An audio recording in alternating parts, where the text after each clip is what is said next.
of specimens I look after is somewhere between 25 and 35,000 specimens. My name is Anthony Howell, and I've been working here for almost 9 years, and I'm responsible for managing the natural history collections at the museum.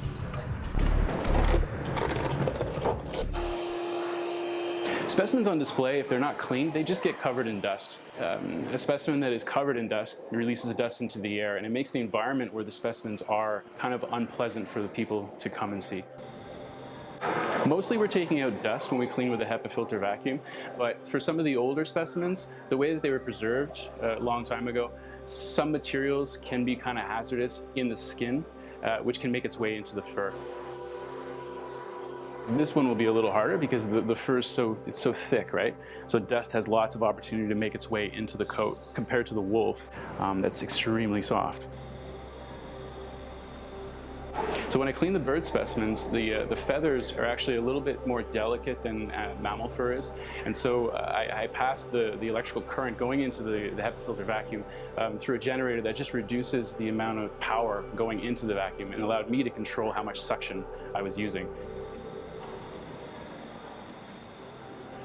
I was just using a simple Swiffer duster to clean the dinosaur, and that's just because the dinosaur is basically just, solid material. It not very porous.